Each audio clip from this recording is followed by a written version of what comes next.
नमस्कार, आप देख रहे हैं काल चक्र। मैं हूं आपके साथ अंजलि आनंद और मेरे साथ हैं प्रश्न कुंडली विशेषज्ञ पंडित सुरेश पांडे जी। बहुत बहुत स्वागत है पंडित जी आपका। जय मां विंध्यवासिनी। ना महंगे रत्न, ना दुर्लभ यंत्र, न कठिन उपाय। अब पेड़ों की जड़ों से बदलें अपनी किस्मत। तो जी हां, अब आपको अपनी मुश्किलों से छुटकारा पाने के लिए न कठिन उपाय करने होंगे, न महंगे रत्न धारण करने होंगे और ना ही अब आपको किसी दुर्लभ यंत्र की जरूरत होगी, क्योंकि आपकी हर परेशानी, हर समस्या का हल छिपा है हमारी प्रकृति में। कैसे पेड़ पौधों की जड़ों को धारण करने से होगा आपका कल्याण, साथ ही किस परेशानी के लिए आपको किस पेड़ की जड़ और कब और कैसे धारण करनी है, यही आज काल चक्र में पंडित जी आपको बताएंगे। तो आप भी हमारा ये खास कार्यक्रम देखिए और इस चर्चा का विशेष लाभ भी उठाइए। लगातार हमारे साथ बने रहिए। तो चलिए अपनी खास चर्चा की अब शुरुआत कर लेते हैं। पेड़ों की जड़ों से कैसे जुड़ी है हमारी सेहत, बरकत और किस्मत, साथ ही वो कौन से जड़ हैं जिसे धारण करने से हमें सबसे ज्यादा पॉजिटिव एनर्जी मिलती है, आइए जान लेते हैं। बताएं पंडित जी। देखिए, ज्योतिष शास्त्र में अलग अलग ग्रहों के शुभ प्रभाव को पाने के लिए अलग अलग विधान बनाया गया है। ग्रह हमारे दो प्रकार के होते हैं।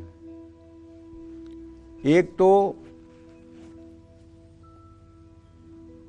वो ग्रह जो हमारे लिए लाभकारी हैं, लेकिन वो बलवान नहीं हैं, वो निर्बल अवस्था में हैं, तो उनके लिए तो हम रत्न धारण करते हैं।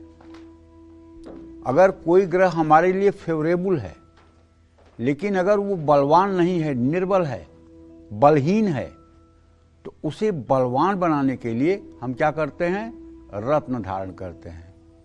जैसे सूर्य के लिए हम माणिक्य धारण करते हैं, चंद्रमा के लिए मोती धारण करते हैं, मंगल के लिए मूंगा धारण करते हैं, बुध के लिए पन्ना धारण करते हैं, बृहस्पति के लिए पुखराज धारण करते हैं, शनि के लिए नीलम धारण करते हैं, राहु के लिए गोमेद धारण करते हैं और केतु के लिए वैदूर्य मणि लहसुनिया धारण करते हैं।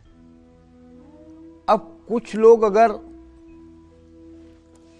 अल्पज्ञता से या अज्ञानवश जो ग्रह अशुभ है उसका रत्न पहना देंगे किसी को, तब उस बेचारे के ऊपर तो आफत टूट पड़ेगी ना, वो तो विपत्तियों से घिर जाएगा ना।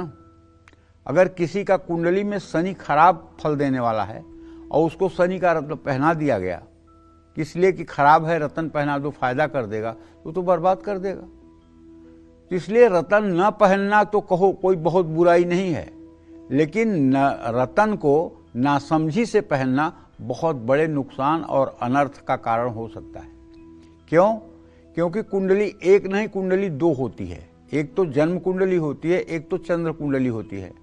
और जो ज्योतिषी ये पता लगाने में माहिर है कि किसकी लग्न कुंडली प्रभावी है, किसकी चंद्र कुंडली प्रभावी है, वही सचमुच में ज्योतिषी है। लग्न कुंडली को देख करके प्रेस्क्राइब कर देना, चंद्र कुंडली को देख के प्रेस्क्राइब कर देना, दोनों के वजन का सामंजस्य न निकाल पाना, यही अल्पज्ञता है। तो कहने का मतलब कि अगर कोई ग्रह हमारे लिए फेवरेबल है, फेवरेबल का मतलब वो लग्न का, पंचम का या नवम का स्वामी है, या चंद्राधिष्ठित राशि का, या उससे पंचम भाव का या उससे नवम भाव का स्वामी है, तो हमारे लिए फेवरेबल है। अगर वो ग्रह निर्बल है, दीन अवस्था में है, मृतावस्था में है, अस्त है, तो हम उसका रत्न पहन ले तो चमत्कार हो जाएगा। अब अगर वो खराब है और हमारे लिए पॉजिटिव नहीं है, तब क्या करेंगे? फिर उसके लिए है कि हम उस ग्रह का व्रत करेंगे। रविवार के लिए सूर्य का व्रत करेंगे, चंद्रमा के लिए सोमवार का व्रत करेंगे, मंगल के लिए मंगल का व्रत करेंगे, बुध के लिए बुध का व्रत करेंगे, बृहस्पति के लिए बृहस्पति का व्रत करेंगे, शुक्र के लिए शुक्र का व्रत करेंगे, शनि के लिए शनि का व्रत करेंगे, राहु केतु के लिए भी शनि का व्रत करेंगे। अगर इससे भी बात नहीं बन रही है तो फिर हम मंत्रों का जप करेंगे। अगर कोई ग्रह खराब है तो उसका मंत्र जप करेंगे। सूर्य के लिए, चंद्रमा के लिए, अलग अलग ग्रहों के लिए अलग अलग मंत्र हैं। अगर हम ब्राह्मणों से करवाएं, वैदिक ब्राह्मणों से, तो वैदिक मंत्र का जप करवाना चाहिए। जैसे सूर्य का वैदिक मंत्र है, ओम कृष्णेन रजसा वर्तमानो निवेशयन्न मृतं मृतं च हिरण्येन सविता रथेन देवो याति भुवनानि पश्यन्नो। अगर ब्राह्मणों से कराना है तो 31,000 मंत्र जप करवाइए। 12 ब्राह्मण रहेंगे, एक दिन में करेंगे। लेकिन अगर स्वयं करना है तो ओम जपाकुसुम संकासम काश्यपेयम महाद्युतिम तमोवरिम स्वरूपापघ्नम प्रणतोस्मि दिवाकर। ये मंत्र अगर रविवार को 7,000 कर लिया जाए तो तत्क्षण सूर्य का फल अच्छा हो जाता है। अगर ये मंत्र भी भारी लग रहा है तो छोटा सा मंत्र है, ओम घृणी सूर्याय नमः। इस मंत्र का भी अगर रविवार को 7,000 जप कर लिया जाए तो मैं गारंटी के साथ कहता हूँ, जब शुरू करने के पहले आप अपनी स्थिति देख लीजिए और 7,000 पूरा करने के बाद अपनी स्थिति देख लीजिए। दोनों में अंतर अगर आपको न समझ में आए तो आप कहिएगा। करके देखिए, मैं ये कह रहा हूं। ओम घृणी सूर्याय नमः व्रत करके 7,000 इस मंत्र को 70 माला करके देखिए। इसी तरह से अगर आप मंत्र जब भी नहीं कर सकते हैं, रत्न भी नहीं धारण करने की जरूरत है, तो अगर सूर्य खराब है तो पिता की सेवा कर लीजिए, चंद्रमा खराब है माँ को संतुष्ट कर लीजिए, मंगल खराब है तो भाई बहनों से संबंध अच्छे कर लीजिए, बुध खराब है तो मित्रों से अच्छे संबंध बना लीजिए, बृहस्पति खराब है तो गुरु की सेवा कर दीजिए, शुक्र खराब है तो पत्नी को संतुष्ट रखिए, शनि खराब है तो अपने नीचे के जो नौकर चाकर हैं उनको खुश रखिए। तो इस तरह से अगर आप इन रिश्तों को भी ठीक करें तो भी ग्रह ठीक हो जाएगा। अब अगर ये भी नहीं तो फिर जड़ें धारण करिए। सूर्य के लिए बेल की जड़, चंद्रमा के लिए खिरनी की जड़, मंगल के लिए अनंत मूल की जड़, बुध के लिए विधारा की जड़, बृहस्पति के लिए केले की जड़, शुक्र के लिए सरपोंखा की जड़, शनि के लिए बिच्छू की जड़, राहु के लिए अश्वगंधा की जड़। तो ये सब मतलब कि जड़ें भी धारण की जा सकती हैं। आज का हमारा टॉपिक जड़ों पर है। अलग अलग जड़ें अलग अलग ग्रहों से संबंध रखती हैं। इन जड़ों को धारण करने से हमें रत्नों के समान ही फल मिलता है, इसमें कोई डाउट नहीं है। लेकिन जड़ हम उसी ग्रह का पहनते हैं जो ग्रह हमारे विपरीत फल देने वाला है। ये जड़ हमारी तरक्की, पैसा, परिवार, सेहत के लिए भी कई मामलों में महत्वपूर्ण है। तो चलिए सबसे पहले बेल की जड़ की बात करते हैं, क्योंकि ये सूर्य ग्रह को प्रभावित करती है। बेल के पेड़ की जड़ का संबंध सूर्य ग्रह से है। ज्योतिष में सूर्य ग्रह को आत्मा का कारक ग्रह माना गया है। अगर आपकी जन्म कुंडली में सूर्य खराब फल दे रहा है, सूर्य नीच राशि में है, सूर्य नीच नवांशक में है, सूर्य नीचांशक में है, तो ऐसे में आपको चाहिए कि रविवार की प्रातः बेल के पेड़ को जाकर के प्रणाम करके और प्रार्थना करनी चाहिए कि आपकी थोड़ी सी जड़ मुझे औषधि रूप में चाहिए, आप कृपा करें। और उसके बाद बेल के पेड़ की थोड़ी सी जड़ 2 सेंटीमीटर लंबी आपको निकाल लेनी चाहिए, लेकिन पेड़ का नुकसान न होने पाए। और इसे ले जाकर घर में धो करके साफ सुथरा बना करके पिंक कलर कपड़े में बांध करके अपने बाजू पर, दाहिने हाथ पर पुरुष या बाएं हाथ पर महिलाएं, या गले में पिंक कलर धागे में धारण किया जा सकता है। इससे क्या होता है, सकारात्मक ऊर्जा मिलती है। जिन लोगों को हार्ट से संबंधित कोई प्रॉब्लम है, स्टंट पड़ चुका है, या जिन लोगों को हार्ट की डिजीज है, जिनके वाल्व कमजोर हैं, जिन्हें पेट संबंधी हर समय समस्या रहती है, जिनके बैकबोन में L4 L5 में समस्या है, जिन्हें अब स्पाइन सर्जरी की नौबत आ गई है, ऐसे लोग अगर बेल की जड़ धारण करें तो दवाइयां फायदा करेंगी। उन लोगों को भी बेल की जड़ धारण करनी चाहिए। अब मैं आपको बेल की जड़ धारण करने की विधि बताता हूँ। रविवार के दिन प्रातःकाल बेल की जड़ को आप कैसे निकालें ये मैंने आपको बता दिया। और रविवार को ही सुबह गंगा जल से, दूध से बेल की जड़ को धोकर पिंक कलर धागे में बांधकर उसे अपने गले में या दाहिने हाथ में धारण कर सकते हैं। बेल की जड़ को गंगा जल से धोकर ओम घृणी सूर्याय नमः मंत्र का जप करते हुए गुलाबी रंग के धागे में या गुलाबी रंग के कपड़े में लपेटकर अपने दाहिने बाजू पर अगर आप धारण करें और धारण करने के बाद किसी जरूरतमंद व्यक्ति को गेहूं, गुड़ और लाल कपड़े का रविवार को दान करें तो सूर्य का प्रभाव आपके जीवन पर ठीक हो जाएगा। जय मां विंध्यवासिनी। तो अब राशि अनुसार अपनी चर्चा को आगे बढ़ाते हैं और सबसे पहले बात करते हैं मेष राशि की। मेष राशि वाले अपने भाग्योदय के लिए किस रत्न की जगह कौन सी जड़ धारण करें, ये जानते हैं। देखिए, मेष राशि के जातकों को बताना चाहूंगा कि आप अपने भाग्योदय के लिए, अगर आपकी मेष राशि है तो अपने भाग्योदय के लिए मूंगा रत्न धारण करने की सलाह है। लेकिन अगर आप मूंगा रत्न धारण नहीं कर सकते हैं तो अपनी दाहिनी बाजू पर अनंत मूल की जड़ आप धारण कर सकते हैं। अब यहाँ भी एक मैटर फंस रहा है, क्या कि अगर आपकी चंद्र कुंडली प्रभावी है तब तो आप मूंगा धारण करेंगे। अगर पता लगा कि चंद्र कुंडली नहीं प्रभावी है, आपकी लग्न कुंडली प्रभावी है, तो अब मंगल कहीं मतलब कि चंद्रमा वृश्चिक या मेष राशि में बैठ करके कहीं अशुभ स्थान में बैठा हुआ है तो शायद मूंगा धारण करना नुकसानदेह भी हो जाएगा। अब ये फैसला होना चाहिए पहले कि मूंगा आपके लिए फायदेमंद है कि नहीं। हाँ, मंगल का रत्न है मूंगा, ये बात मैं स्वीकार कर रहा हूं, लेकिन वो आपके लिए वृश्चिक राशि भले है लेकिन वो आपके लिए शुभकारी है कि नहीं। आपका जन्म मान लीजिए मकर लग्न में हुआ है, कुंभ लग्न में हुआ है, वृषभ लग्न में हुआ है, तब मंगल की क्या स्थिति होगी। तो इसका बराबर विचार करना पड़ेगा। ऐसे नहीं कि पंडित जी ने बता दिया है कि मेष राशि वाले सब मंगल पहन सकते हैं और सब मंगल का रत्न पहन लेंगे, नुकसान हो जाएगा। इसके लिए पहले ये जरूरी है कि ये चलेगा कि नहीं चलेगा।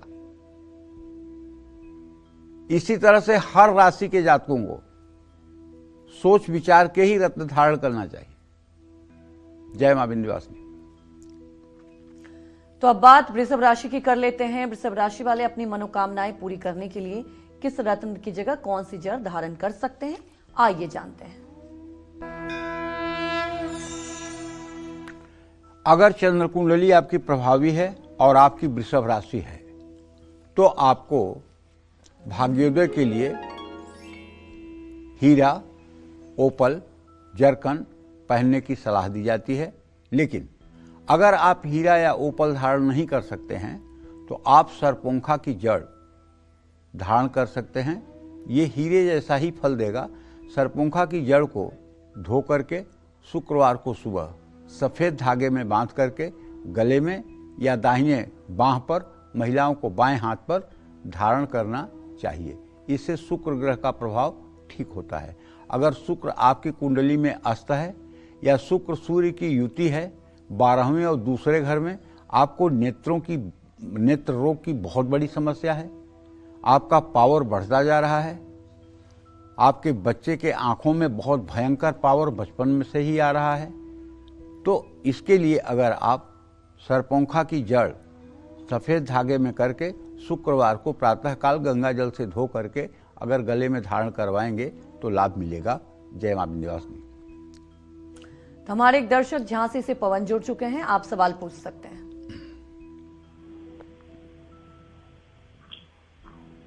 पवन, आप सवाल पूछ सकते हैं पंडित जी से। वहीं हमारी एक और दर्शक किरण मुरादाबाद से जुड़ चुकी हैं। किरण, आप सवाल पूछ सकती हैं। हेलो जी किरण। हेलो किरण, सवाल पूछिए। टीवी का वॉल्यूम पहले आप कम कर लीजिए, उसके बाद पंडित जी से सवाल पूछिए क्योंकि और भी दर्शक पंडित जी हैं, प्रणाम। उनको भी वक्त हाँ, देना पूछ रही होता है। है। पंडित जी, मैं मुरादाबाद से बोल रही हूँ। मेरे बड़े बेटे के बारे में पूछना था। मेरे बड़े बेटे का जन्म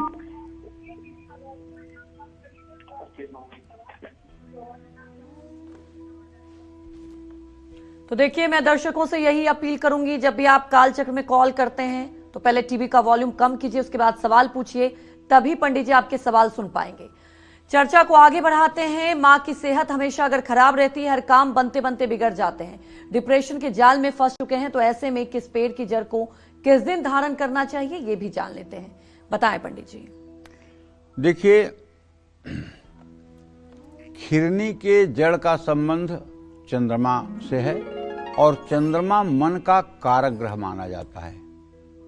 यजुर्वेद की ऋचा है ओम चंद्रमा मनसो जातः। मनसो जातः कौन? चंद्रमा। चक्षो सूर्यो अजायत श्रोता द्वायुश्च प्राणश्च मुखादग्निरजायत। चंद्रमा मन का कारक ग्रह है। अगर किसी के मन का अनुमान आपको लगाना हो तो केवल उसकी कुंडली में चंद्रमा को देख लीजिए। अगर चंद्रमा शनि के साथ, राहु के साथ, केतु के साथ या शनि राहु केतु के मध्य में होगा तो ऐसा व्यक्ति मानसिक रूप से बहुत दुर्बल होगा। चाहे वो कितना भी प्रतिभाशाली हो, कितना भी पढ़ा लिखा हो, लेकिन उसका कॉन्फिडेंस जीरो होगा और एंजाइटी तो एकदम ठूस ठूस कर भरी होगी अंदर। और यदि एक ग्रह चंद्रमा अच्छा है और सूर्य नीचांशक में नहीं है और चंद्रमा मजबूत स्थिति में है, अपने नवमांश में है, तो मैं दावे के साथ कह सकता हूं चाहे जितने और कुंडली के खराब अशुभ योग हों, लेकिन फिर भी आपका जीवन संतुलित और संयमित हो जाएगा।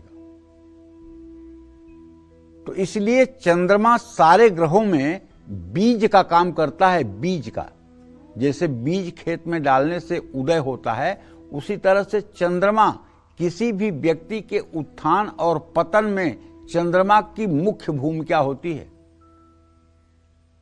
इसीलिए आप देखिए ना, शुक्ल पक्ष की 10वीं से लेकर के और पूर्णिमा तक अपराध ज्यादा होते हैं। शुक्ल पक्ष की 10वीं से लेकर पूर्णिमा तक अपराध ज्यादा होते हैं। इसके पीछे क्या कारण है?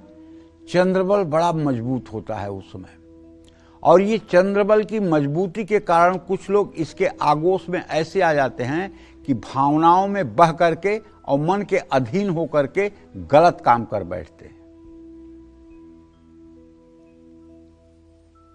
अगर चंद्रमा राहु केतु या शनि से प्रभावित होगा, युत होगा या राहु केतु शनि के मध्य होगा, तो आंख बंद करके आपको खिरनी की जड़ सोमवार को सुबह गंगा जल से धोकर सफेद रेशमी धागे में बांधकर अपने गर्दन में, गले में या दाहिने बांह पर या महिलाएं बाएं बांह पर अगर धारण कर लें तो थोड़ा सा मानसिक संतुलन इससे ठीक होगा।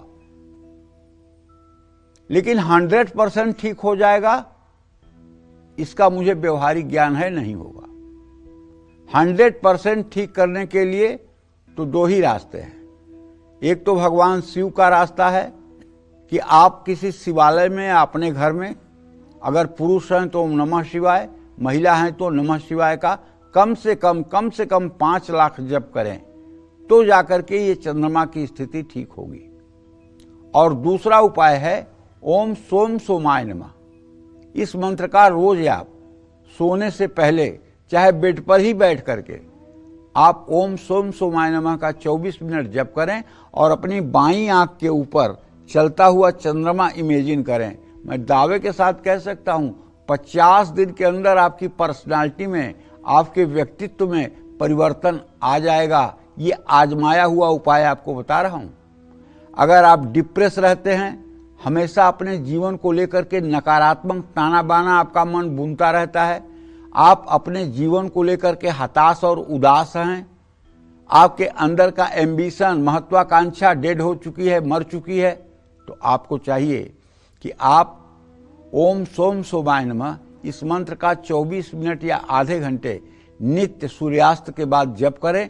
और सबसे बड़ी बात है कि आपको अपने बाईं आंख के ऊपर चलता हुआ चंद्रमा इमेजिन करना चाहिए कि यहाँ चंद्रमा चल रहा है। ये करना ही आपके लिए चमत्कार साबित कर देगा।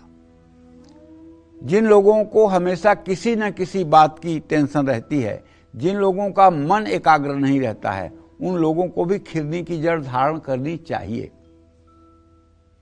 अच्छा, जिन लोगों का डाइजेशन ठीक न रहता हो, हर समय डाइजेशन की समस्या रहती हो, ऐसे लोग वृश्चिक राशि में पैदा होते हैं। वृश्चिक राशि में अगर चंद्रमा होगा तो डाइजेशन की प्रॉब्लम होगी, इसमें कोई दो राय नहीं, क्योंकि मणिपूरक चक्र है वृश्चिक राशि और वृश्चिक राशि पर चंद्रमा अगर स्पार्क करेगा तो भाई आपकी जठराग्नि मंद हो जाएगी, और जठराग्नि मंद हो जाएगी तो जो आप खाएंगे वो डाइजेस्ट नहीं होगा। तो अब चंद्रमा को हटाओ नाभि पर से हटा करके इसको दो जगह ले जा सकते हो, या तो हृदय पर अनाहत चक्र पर, और या तो यहाँ ले जाओ आज्ञा चक्र पे। तो हृदय पर ले जाओगे तो ओम सोम सोमाय नमः का हृदय पर चंद्रमा का ध्यान करते हुए ले जाओ तो आपका चंद्रमा उच्च का हो जाएगा, आपकी निर्णय क्षमता अच्छी हो जाएगी। और अगर आंख के ऊपर ले जा रहे हैं, बाई आंख के ऊपर, तो आपकी प्लानिंग करने की पावर अच्छी हो जाएगी, आपकी की हुई प्लानिंग में कभी कोई खोट नहीं आएगी। तो इस तरह से अगर आप बॉडी के भी कंस्ट्रक्शन को देखें तो चंद्रमा को इस तरह से ठीक करना आपके लिए लाभकारी है। अब मैं आपको बताता हूं खिरनी की जड़ धारण करने की विधि। सोमवार को खिरनी की जड़ धारण करना शुभ माना जाता है। खिरनी की जड़ को गंगा जल से धोकर ओम सोम सोमाय नमः इस मंत्र का 108 बार जप करके सफेद कपड़े या सफेद रेशमी धागे में बांधकर अपने दाहिने बाजू पर या गले में धारण कर सकते हैं। और किसी मंदिर में कपूर, गाय का घी या बजने वाला शंख, ये भी आप सोमवार को दान कर सकते हैं। जय मां विंध्यवासिनी। तो बात कर लेंगे मिथुन राशि की। मिथुन राशि वाले अपनी किस्मत चमकाने के लिए किस रत्न की जगह कौन सी जड़ धारण कर सकते हैं, आइए जानते हैं।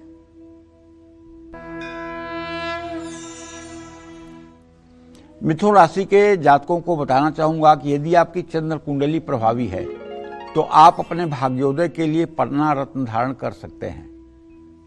लेकिन अगर आपकी चंद्र कुंडली प्रभावी नहीं है तो आपको पन्ना नहीं धारण करना चाहिए। अपनी दाहिनी बाजू पर अगर आप विधारा की जड़ धारण कर लें तो इससे भी आपका भाग्योदय होगा। जय मां विंध्यवासिनी।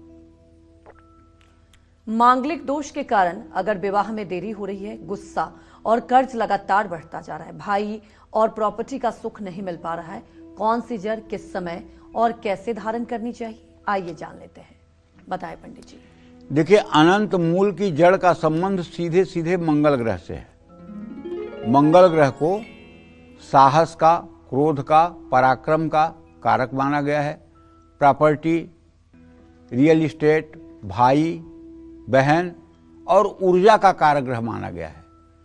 अगर आपके जीवन में मंगल अमंगल कर रहा है तो अपनी दाहिनी बाजू पर आप अनंत मूल की जड़ धारण कर लीजिए। अनंत मूल की जड़ मांगलिक दोष के बुरे प्रभाव से भी आपको बचाता है। वैसे मैं बताऊं आपको, मांगलिक दोष का जितना हवा है उतना हकीकत नहीं है। लग्ने व्यय पाताले जामित्रे चाष्टमे कुजौ भर्ता पत्नी विनाशाय पत्नी भर्ता विनाशकृत। लग्न चौथे, सातवें, आठवें, 12वें स्थान में यदि मंगल हो तो मांगलिक दोष होता है। लेकिन अगर ये बृहस्पति से युत हो जाए या बृहस्पति से दृष्ट हो जाए तो ये मांगलिक दोष खत्म हो जाता है। राहु से युत या राहु केंद्र में हो जाए तो ये नष्ट हो जाता है। अगर मंगल अस्त हो जाए तो मांगलिक दोष समाप्त हो जाता है। अगर मंगल नीच राशि में हो तो मांगलिक दोष समाप्त हो जाता है। अगर मंगल पर शुभ ग्रहों की दृष्टि हो तो मंगल दोष समाप्त हो जाता है। लेकिन मतलब अध्ययन के अभाव में कुछ लोग केवल ये चीज जान लेते हैं कि मंगल ऐसे होता है और उसके बाद लोगों को डराना शुरू कर देते हैं कि अरे आपके बेटे की तो 2 शादी होगी, आपकी बेटी की तो 2 शादी होगी, शादी टूट जाएगी, मंगल ऐसे खराब, मंगल वैसे खराब। अरे भाई, उसका परिहार भी है। ऐसा नहीं है। आप शास्त्र को देखो और शास्त्र के बारे में सम्यक जानकारी करो। अब किसी को आपने बता दिया कुंडली देख करके 20 कन्या योग है और वो डर के मर गया। अरे 20 कन्या योग का परिहार भी उसी कुंडली में मौजूद है। अगर बृहस्पति या शुक्र लग्नेश को देखते होंगे तो 20 कन्या योग निर्मूल हो जाएगा, फिर वो लड़की दोषवती नहीं रहेगी। तो जब तक किसी चीज का पूरा संतुलित आपको अभ्यास न हो तब तक किसी चीज को देख करके बोल देना, कुछ कह देना, मैं तो बड़ा परेशान हूं। कुछ लोग मिलते हैं जो ये कहते हैं कि किसी के कुछ किए कराए के कारण हम परेशान हैं। अब बताओ, अगर किसी के कुछ किए कराए से लोग परेशान हैं, क्या उनको फायदा मिलेगा जो आपके ऊपर कर करा रहे हैं? लेकिन अब ये दिमाग में बैठा लिया है एक पाप तो किया है पूर्व जन्म में जो इस जन्म में भोग रहे हैं, अब दूसरा पाप इस जन्म में कर रहे हैं। किसी के प्रति अपने दिमाग में गलत विचार बैठा रहे हैं, किसी ने कर करा दिया है। न ही को सुख और दुख कर दाता, निजकृत कर्म भोग सब भ्राता। कोई किसी को सुख दुख नहीं देता है, सबको अपने कर्मों का फल भोगना पड़ता है। किसी के ऊपर आरोप मत लगाओ। किसी ने शादी बांध दी है, किसी ने आमदनी बांध दी है, किसी ने परिवार के ऊपर कुछ कर दिया है, बीमारी है, क्या ये सब सोच करके पाप के भागीदार बन रहे हो? आप अपने कर्मों का सजा भोग रहे हो। राम जी के ऊपर किसी ने क्या कर दिया कि 14 साल का वनवास हो गया? कृष्ण जी के पैदा होते ही किसने क्या कर दिया कि मां का दूध नहीं पी पाए और दूसरी मां के पास चले गए? ये मृत्यु लोक है, यहां अपने कर्मों का फल भुगतना पड़ता है। किसी के ऊपर आरोप लगा करके पाप के भागीदार मत बनो। इसलिए मैं आपसे कहना चाहता हूं कि मांगलिक दोष जो है ये इतना हवा जितना इसका बना हुआ इतना कुछ है नहीं। और जितने % लड़के मांगलिक हैं उतनी % लड़कियां भी मांगलिक हैं। इसलिए क्या डरने की बात है कि मेरा लड़का मांगलिक है, मेरी लड़की मांगलिक है, ये क्या कहने की बात है? हाँ, एक योग खराब होता है, उसको मैं मानता हूं और सबको मानना चाहिए। उत्तर कालामृत में साफ साफ लिखा हुआ है कि यदि सप्तम भाव का स्वामी द्वितीय भाव में जाए तो जब द्वितीयेश की दशा चले और उसमें सप्तमेश की अंतरदशा चले तो अगर लड़के की कुंडली हो तो उसकी पत्नी मर जाती है, अगर लड़की की कुंडली हो तो उसका पति मर जाता है। ये विधुर योग और वैधव्य योग इसी योग पर बनता है। अगर ऐसा किसी के कुंडली में योग है और वो योग कब है, अगर बचपन में ही निकल गया है तो कोई बात नहीं। अगर 25, 26, 27 साल की उम्र में निकल रहा है तो शादी रोकवा दीजिए उतने दिनों के लिए। अगर 40, 50 साल की उम्र में है फिर उसके लिए महामृत्युंजय जैसे उपाय करवाइए। लेकिन इसमें इतना घबराने की क्या बात? प्रारब्ध पूर्व निर्धारित है।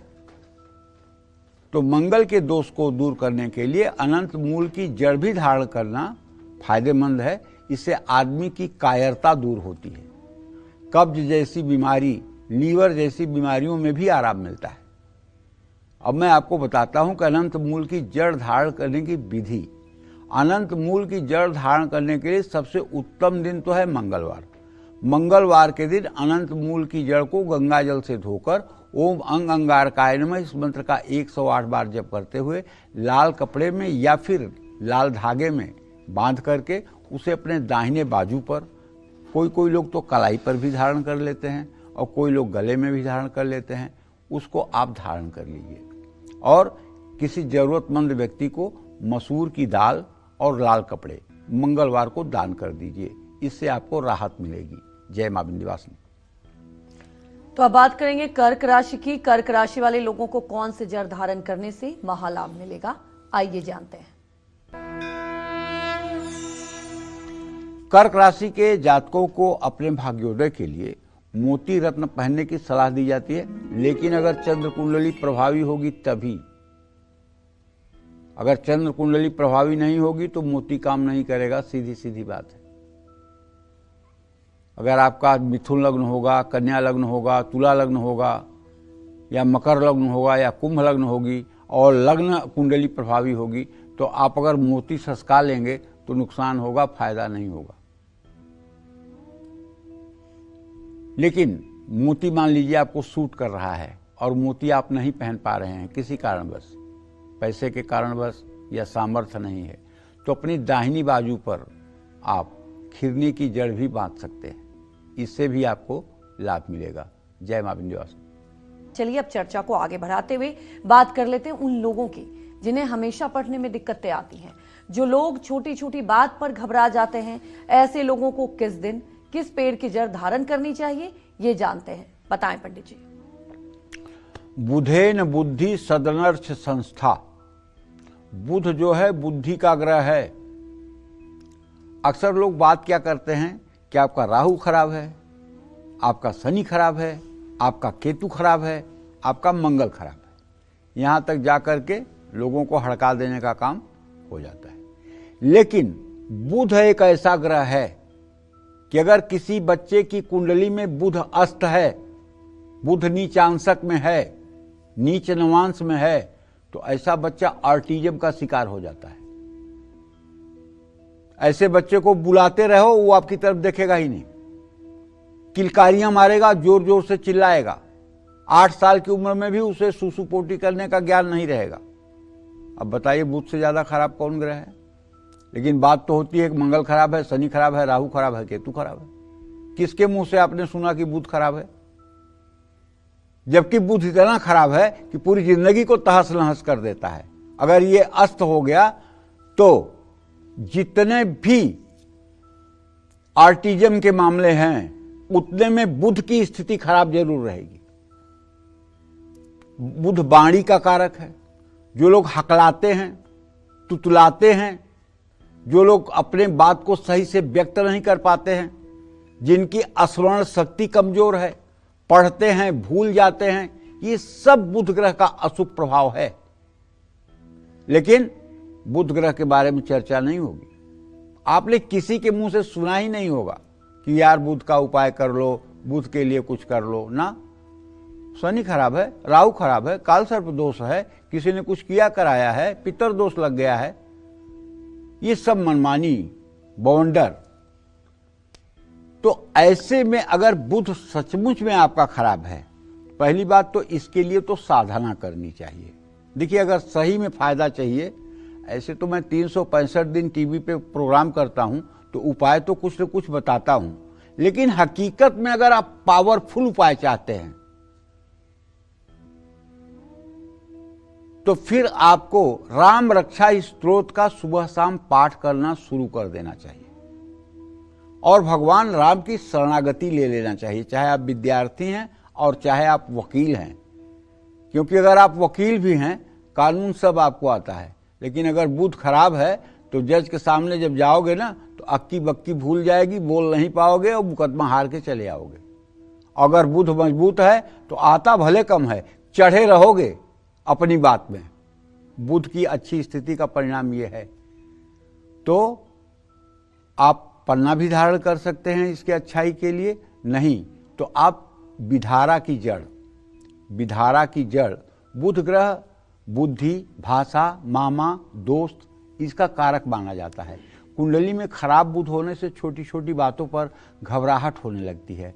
अगर आपकी कुंडली में बुध खराब फल दे रहा है तो अपनी दाहिनी बाजू पर विधारा की जड़ धारण करें। जिन लोगों को चर्म रोग, नसों से जुड़े रोग, चमड़े का पक्का कारक है बुध। अगर किसी को लिकोडर्मा या अपरस या एक्जाइमा जैसा कोई रोग हुआ है तो आप पक्का मानिए कि उसका बुध खराब होगा। या ज्यादा एसिडिटी हो रही हो तो भी बुध खराब होगा। तो ऐसे लोगों को विधारा की जड़ धारण करने से लाभ मिलता है। लेकिन अब आप कहो कि 100% लाभ मिल जाएगा, तो मैं नहीं मानता हूं। मैं कह जरूर रहा हूं, लेकिन 100% तो नहीं, हाँ 10-20% इसका लाभ हो जाता है अगर आप धारण करोगे तो। लेकिन औषधि लेना पड़ेगा, दवाइयाँ लेनी पड़ेंगी, परहेज करना पड़ेगा। और हाँ, अगर चमत्कार चाहते हो कि 100 में 100% चमत्कार हो जाए तो आप सीताराम, राधा कृष्ण का ये दोनों, या हरे राम राम राम हरे हरे, इसी मंत्र का आप 16 माला सुबह शाम जप करना शुरू कर दीजिए। 1 साल के अंदर आपका जितना पर्सनालिटी डिसऑर्डर की प्रॉब्लम है सब ठीक हो जाएगी। अगर आपके बच्चे को ऑटिज्म की शिकायत है और बुध अस्त है तो माता पिता को चाहिए कि हरे राम राम राम हरे हरे, हरे कृष्ण कृष्ण कृष्ण हरे हरे, ये मंत्र 16 माला सुबह 16 माला शाम को करके और भगवान राम से प्रार्थना करें कि आप मेरे बेटे का रोग शमन करिए। 1 साल से लेकर के 16 महीने तक अगर ये उपाय कर दिया जाए तो आपको दिखेगा कि कोई ऐसी दवा मिल जाएगी, कोई ऐसी थेरेपी मिल जाएगी जिससे आपका बच्चा अपने जीविका निर्वाह के लायक बन जाएगा। करके देखिए। बुधवार के दिन विधारा की जड़ को धारण करने के लिए शुभ माना गया है। धारण करने से पहले विधारा की जड़ को गंगा जल से धो लें। ओम बूम बुधाय नमः इस मंत्र का 108 बार जप कर लें। विधारा की जड़ को हरे कपड़े में लपेटकर अपने दाहिनी बाजू पर धारण कर लें और हर रोज माँ दुर्गा की पूजा करें। किसी मंदिर में हरा कपड़ा या कांसे का बर्तन दान करें। जय मां विंध्यवासिनी। तो सिंह राशि वाले लोग अपनी किस्मत चमकाने के लिए कौन से रत्न की जगह किस पेड़ की जड़ धारण करें, आइए जानते हैं। देखिए, सिंह राशि के जातकों को बताना चाहूंगा कि यदि आपकी राशि कुंडली चंद्र कुंडली प्रभावी है तो आप अपने भाग्योदय के लिए माणिक्य, जिसको रूबी अंग्रेजी में कहते हैं, ये रत्न आप पहन सकते हैं अपने दाहिने हाथ की अनामिका उंगली में। महिलाएं चाहें तो बाएं हाथ की अनामिका में भी पहन सकती हैं। लेकिन अगर आप माणिक्य रत्न धारण करना उचित नहीं मान रहे हैं तो बेल की जड़ आप धारण करें, तो ये भी माणिक्य से कुछ कम फल देगा लेकिन अच्छा फल देगा। जय मां विंध्यवासिनी। तो वैवाहिक जीवन को सुखी बनाने, संतान सुख पाने और अपने ज्ञान को बढ़ाने के लिए किस दिन कौन सी जड़ को धारण करना चाहिए, आइए जानते हैं। बताएं पंडित जी। बृहस्पति के बारे में कहा गया है कि जीवन और सुख का कारक ग्रह जो है वो बृहस्पति है। केले के पेड़ की जड़ का संबंध बृहस्पति ग्रह से है। बृहस्पति ग्रह को, गुरु ग्रह को ज्ञान, धर्म, कर्म, विद्या, संतान, परोपकार का कारक ग्रह माना गया है और जीवन का भी कारक ग्रह माना गया है। जिन लोगों की जन्म कुंडली में बृहस्पति खराब फल दे रहा है, बृहस्पति खराब फल तब देगा जब छठे भाव में हो जाएगा तो लीवर की प्रॉब्लम दे देगा, सातवें भाव में हो जाएगा तो विवाह में विलंब करा देगा। इस तरह से बृहस्पति अगर 12वें भाव पर होगा तो धर्म में बहुत ज्यादा खर्चे करवा देगा। बृहस्पति अगर तीसरे भाव में है तो बेवजह के दुश्मन पैदा कर देगा, विरोधी पैदा कर देगा। बृहस्पति चौथे भाव में है तो जहां भी प्रॉपर्टी खरीदोगे, जहां भी गाड़ी मोटर खरीदोगे, जहां भी घर खरीदोगे, उसमें कोई न कोई लिटिगेशन आ जाएगा, या तो मकान बिक जाएगा, या तो आपके साथ धोखाधड़ी हो जाएगी, या तो आपके साथ फ्रॉड हो जाएगा और आप मुंह देखते रह जाएंगे। तो भाई बृहस्पति खराब होता है तो इन सब बुरे फलों को देता है। लेकिन यस्य केंद्रे बृहस्पति किम कुर्वन्ति अन्य ग्रह, अगर बृहस्पति अच्छी स्थिति में होकर केंद्र में हो जाए तो दूसरे ग्रह खराब भी रहें तो कुछ नहीं बिगाड़ पाएंगे। तो उन लोगों को, जिन लोगों का बृहस्पति खराब है, उन्हें अपने दाहिने बाह पर केले के पेड़ की जड़ बृहस्पतिवार को सुबह निकाल करके और उसे पीले धागे में बांध करके धारण करना चाहिए, या गले में भी धारण कर सकते हैं। इससे संतान सुख मिलता है। जिन बच्चों का पढ़ाई में मन नहीं लगता है उनको केले के जड़ जरूर धारण करना चाहिए। अब मैं आपको केले के जड़ धारण करने की विधि बता देता हूँ। केले की जड़ गुरुवार के दिन धारण की जाती है।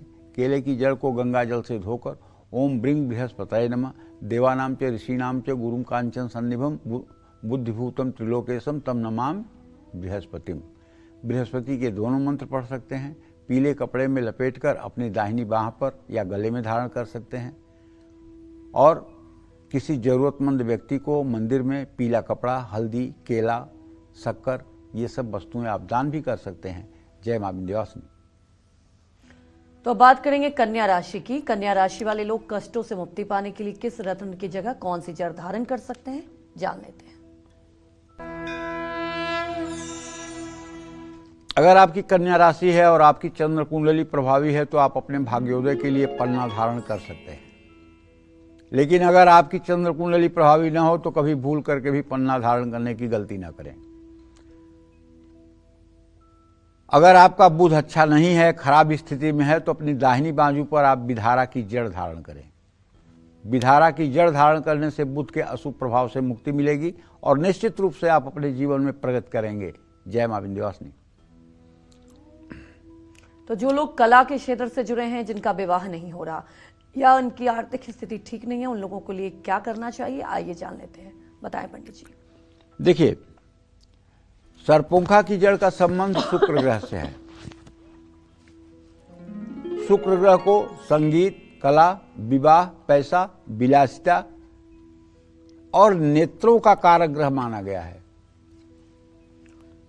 शुक्रो शुक्रश्च तथा नेत्रम, जब सूर्य शुक्र के साथ द्वितीय भाव में होगा या द्वादश भाव में होगा तभी बच्चे को चश्मा चढ़ेगा। पक्की है, कुंडली देख लो। अगर शुक्र और सूर्य की डिग्री एक हो गई तो ऐसा बच्चा जन्मांध भी होता है। जन्म से ही अंधा होता है। अगर दोनों का राशि अंश कला विकला समान हो तो ऐसा बच्चा जन्मांध पैदा होता है, जन्म से ही अंधा होता है। शुक्र विवाह का कारक ग्रह है। जिन लोगों की जन्म कुंडली में शुक्र ग्रह अस्त है, शुक्र ग्रह नीच राशि में है, नीच नवांशक में है, तो ऐसे लोगों को पहले तो विवाह में देरी होती है और विवाह हो जाने के बाद अगर पुरुष हैं तो स्पर्म नहीं होता है, महिला हैं तो अंडे नहीं बनते हैं, तो संतान प्राप्ति में भी दिक्कत आती है। तो इसके लिए तो बाकायदे शुक्र की शांति करानी चाहिए। शुक्र के वैदिक मंत्रों का 72,000 मंत्र जप कराना चाहिए, हवन तर्पण मार्जन कराना चाहिए, चावल सफ़ेद कपड़ा दही चीनी और इत्र का दान करना चाहिए। और उसके बाद अपनी दाहिनी बाह पर सरपोंखा की जड़ धारण करना चाहिए। सरपोंखा की जड़ धारण करने से वैवाहिक सुख की भी प्राप्ति होती है, बुखार खांसी एलर्जी और अस्थमा की बीमारियां ठीक होती हैं। सरपोंखा की जड़ अपनी दाहिनी बाह पर या गले में आप धारण कर सकते हैं। अब मैं आपको सरपोंखा की जड़ धारण करने की विधि बताता हूँ। सरपोंखा की जड़ को शुक्रवार के दिन आप लेकर के और उसे गंगा जल से धो करके सफ़ेद रेशमी धागे में उसे बांध करके अपने दाहिने बाह पर या अपने गले में धारण कर सकते हैं। सरपोंखा की जड़ खराब शुक्र के लिए बहुत लाभकारी है, इसमें कोई दो राय नहीं है। और ओम सुम शुक्राय नमः बोलते हुए सरपोंखा की जड़ आप अपने दाहिने बाह पर या गले में धारण कर सकते हैं। जय मां विंध्यवासिनी। तो आगे बढ़ते हैं और अब जान लेते हैं तुला राशि वालों के बारे में। तुला राशि वाले सौभाग्य बढ़ाने के लिए किस रत्न की जगह किस पेड़ की जड़ धारण करें, आइए जानते हैं। देखिए, अगर आपकी तुला राशि है और आपकी चंद्र कुंडली प्रभावी है तो मैं आपको अपने भाग्योदय के लिए हीरा ओपल पहनने की सलाह देता हूँ। लेकिन अगर आपकी चंद्र कुंडली नहीं प्रभावी है तो धारण ना करें। सरपोंखा की जड़ धारण करने से भी हीरे का ही कुछ प्रभाव आपको मिलेगा। और सरपोंखा की जड़ आप शुक्रवार को प्रातःकाल गंगा जल से धोकर अगर धारण करेंगे तो इससे भी आपको लाभ मिलेगा। जय मां विंध्यवासिनी। अगर नौकरों से हमेशा कष्ट मिलता है, काम में हमेशा देरी रहती है, फिर कानूनी अड़चने और बीमारी आपको परेशान करती है, और इसके लिए आपको क्या कुछ करना चाहिए, आपको कौन सी जड़ धारण करना चाहिए, किस दिन और किस विधि से धारण करना चाहिए, आइए जान लेते हैं। बताएं पंडित जी। देखिए, बिच्छू के पेड़ की जड़ का संबंध शनि से है। आप सोच रहे होंगे कि ये बिच्छू जो सांप बिच्छू होता है उसकी जड़, उसकी पूंछ नहीं।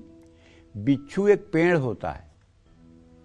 अक्सर ये बिच्छू का पेड़ रेलवे लाइन के बगल में अक्सर पाया जाता है, मैंने जो देखा है। और इसके फल में दो ऐसे कांटे होते हैं जो बिच्छू के डंक की तरह होते हैं, इसीलिए इसका नाम है बिच्छू।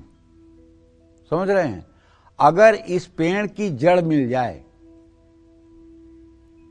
तो आप समझ लीजिए शनि चाहे जितना खराब हो ये काफी हद तक कंट्रोल कर लेता है। शनि को आयु रोग कर्म तकनीकी सेवा का कारक ग्रह माना गया है। शनि का दोष होने से व्यक्ति का जीवन कष्टों से भरा रहता है। कुंडली में शनि खराब है तो बिच्छू के पेड़ की जड़ जरूर धारण करना चाहिए। बिच्छू के पेड़ की जड़ धारण करने से शनि की ढैया, साढ़े साती और महादशा के बुरे प्रभावों से भी मुक्ति मिलती है। जो लोग गठिया या नसों से जुड़े रोग से परेशान हैं उनको भी बिच्छू के पेड़ की जड़ धारण करनी चाहिए। अब मैं आपको बिच्छू की जड़ धारण करने की विधि बताता हूँ। बिच्छू की जड़ को शनिवार के दिन धारण करना चाहिए। धारण करने से पहले बिच्छू की जड़ को गंगा जल से धो लें। ओम संग शनिश्चराय नमः मंत्र का जप करते हुए नीले कपड़े में लपेटकर अपने दाहिनी बाजू पर धारण करें। किसी जरूरतमंद व्यक्ति को चिमटा, तवा, काले तिल या सरसों का तेल दान करें। देखिए, ये तो मैंने आपको उपाय बताया, लेकिन अगर सचमुच में शनि पीड़ा से आप किलस रहे हैं ना, तो केवल बिच्छू की जड़ धारण करना पर्याप्त नहीं होगा। सही उपाय तो ये है कि अगर आपको पता लग गया कि शनि ही मेरे दुर्गति का कारण है, तो विश्वास करिए इस कलिकाल में सबसे बड़ा उपाय जो है वो ये है कि कि आप 100 दिनों तक सायंकाल हनुमान जी के चित्र के सामने घी का दिया जलाकर, लाल फूल चढ़ाकर, धूप दीप जलाकर और पूरा सुंदरकांड जो रामचरितमानस में गोस्वामी तुलसीदास जी ने लिखा है उसका पूरी भावना के साथ पाठ करिए। 100 दिन से मित्र 101 दिन नहीं होगा, आपकी विपत्तियां टल जाएंगी और हनुमान जी आपका दाहिना हाथ पकड़ लेंगे और आपको सारे संकटों से उबार देंगे, क्योंकि हनुमान जी कलयुग के प्रत्यक्ष देवता है। 100 दिन के पाठ करने के बाद फिर आपको चिंता करने की जरूरत नहीं रहेगी। हाँ, ये बिच्छू उच्छू की जड़ धारण करने से 10-20% फायदा हो सकता है, लेकिन आप कहिए कि पंडित जी ने तो बताया था और चमत्कार नहीं हुआ। कुछ न चमत्कार होने वाला है। बड़ी जड़ बंधवा दिया हूँ 60 साल की उम्र में। हनुमान जी ही चमत्कार करेंगे और सुंदरकांड का पाठ करोगे और उसके बाद तब बिच्छू की जड़ धारण करोगे तो वही अमृत जैसा काम करेगा। जय मां विंध्यवासिनी। तो अब बात कर लेंगे वृश्चिक राशि वालों के बारे में कि उन्हें परेशानियों और रोगों से मुक्ति पाने के लिए कौन सी जड़ धारण करनी चाहिए।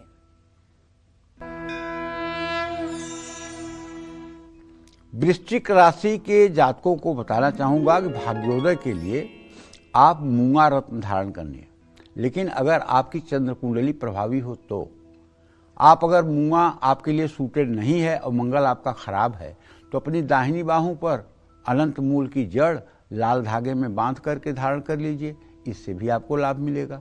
जय मां विंध्यवासिनी। अगर बेवजह आपको कोई बदनाम कर रहा है, आप पर बार बार चोरी के आरोप लगते हैं, हमेशा यात्रा करते हुए आप किसी न किसी मुसीबत में फंस जाते हैं, तो आपको इन सभी परेशानियों से कौन सी जड़ मुक्ति दिला सकती है, आइए जानते हैं। बताएं पंडित जी। चंदन के पेड़ की जड़ का संबंध राहु से है। अब बड़ा मुश्किल है चंदन की जड़ मिलना। हम तो देखे हैं कुछ लोग चंदन की जड़ न पाकर चंदन की लकड़िए को काट करके वही पहन लेते हैं,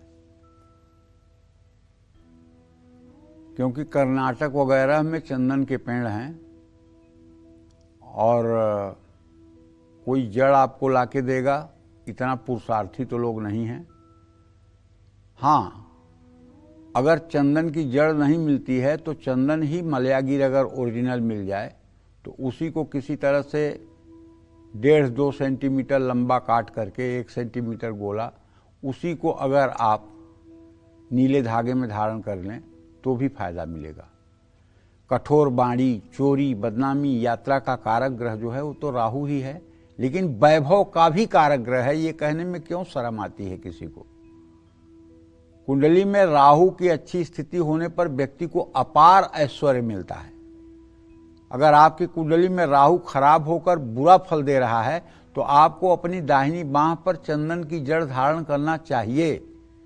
साहस की कमी के कारण अगर आप हर काम में रुकावट देख रहे हैं तो चंदन की जड़ धारण करने से बहुत लाभ मिलेगा। चंदन की जड़ मानसिक तनाव और पुराने रोगों से भी मुक्ति दिलाता है। चंदन की जड़ धारण करने की विधि बताता हूं आपको। चंदन की जड़ को शनिवार के दिन धारण कर सकते हैं।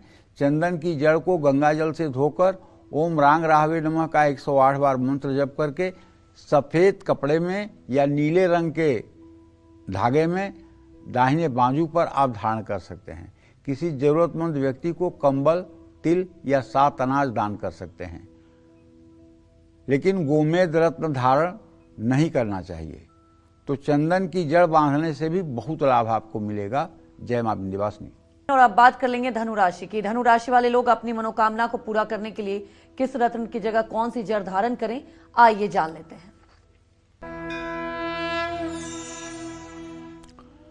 धनु राशि के जातकों को बताना चाहूंगा कि यदि आपकी चंद्र कुंडली प्रभावी हो तो आप पुखराज पहन लीजिए। 6 रत्ती, 7 रत्ती, 8 रत्ती का वजन के अनुसार पुखराज आप पहन लीजिए, इससे आपका कल्याण होगा। अगर आप का बृहस्पति चंद्र कुंडली के हिसाब से ठीक नहीं है तो आप फिर पुखराज मत धारण करिए। फिर आप केले के पेड़ की जड़ पीले धागे में बांध करके आप धारण करिए और बृहस्पतिवार को ही केले के पेड़ से निकालिए और उसको गंगा जल से धो करके पहनिए। इसका लाभ आपको मिलेगा, निश्चित रूप से लाभ मिलेगा। जय मां विंध्यवासिनी। तो बात मकर राशि की। मकर राशि वाले अपनी किस्मत चमकाने के लिए किस रत्न की जगह कौन सी जड़ धारण करें, आइए जानते हैं।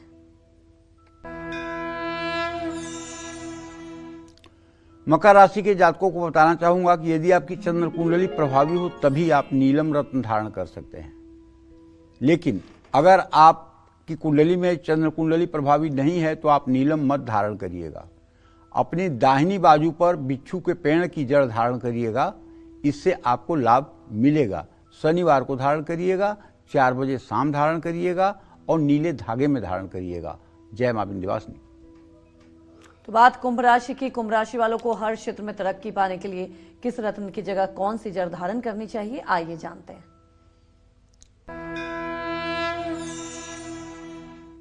कुंभ राशि के लोगों को भाग्योदय के लिए नीलम रत्न धारण करने की सलाह दी जाती है। अगर आप नीलम धारण नहीं कर सकते हैं तो अपनी दाहिनी बाजू पर बिच्छू के पेड़ की जड़ भी आप धारण कर सकते हैं।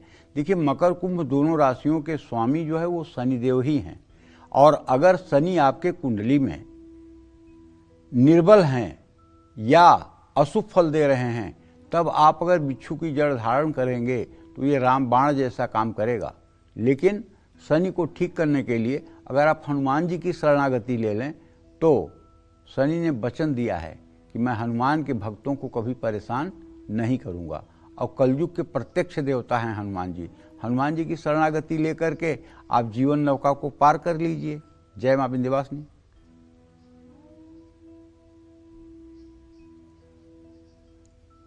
तो बात मीन राशि की। मीन राशि वाले भाग्योदय के लिए किस रत्न की जगह कौन सी जड़ धारण करें, आइए जानते हैं। मीन राशि के जातकों को बताना चाहूंगा कि यदि आपकी चंद्र कुंडली प्रभावी है तो आप अपने भाग्योदय के लिए पुखराज धारण कर सकते हैं। लेकिन अगर चंद्र कुंडली आपकी प्रभावी नहीं है और आपकी मीन राशि है तो आप मानिए कि आपको पुखराज नहीं धारण करना चाहिए। केले की जड़ धारण करने से भी पुखराज जैसा ही आपको फल मिलेगा, बशर्ते केले की जड़ बृहस्पतिवार को ही निकालिए और पीले धागे में धोकर पूरब मुंह करके गंगा जल से धोकर ओम ब्रिंग बृहस्पति नमः मंत्र का जप करके आप उसको धारण कर लीजिए, आपको लाभ मिलेगा। जय मां विंध्यवासिनी। तो चलिए अब बात कर लेते हैं आज के लकी मिल कुंडली विजेता की। और आज के हमारे लकी मिल कुंडली विजेता हैं दिल्ली की रहने वाली रुक्मिनी। ये हमारे साथ फोन लाइन पर मौजूद हैं। रुक्मिनी जी, आपके सारे डिटेल पंडित जी को बता दिए गए, आप सवाल पूछ सकती हैं। पंडित जी नमस्ते। हाँ नमस्ते। पंडित जी, मेरा 3 प्रश्न है।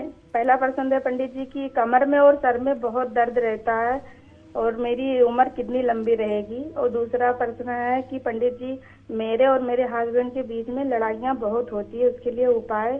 तीसरा है पंडित जी सुख शांति रहे घर में और लक्ष्मी जी का वास रहे, कृपा करके।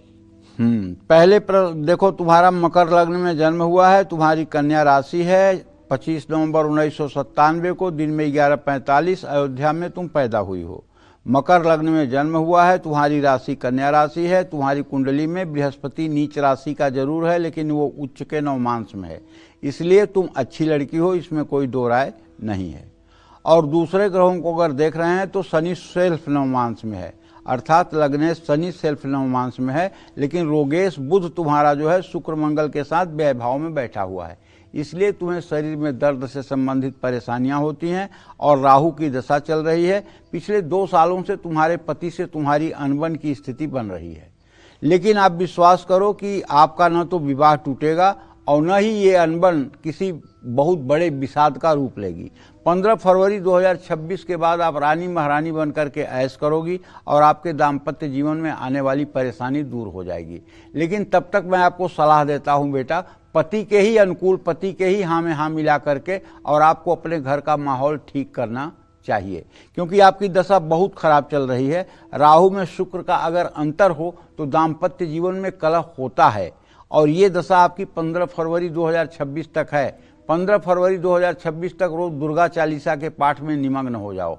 और रही बात पैसे की, तो पैसा तो आपकी कुंडली के द्वितीय भाव का स्वामी और द्वादश भाव का स्वामी शनि मंगल चतुर्थ दशम है।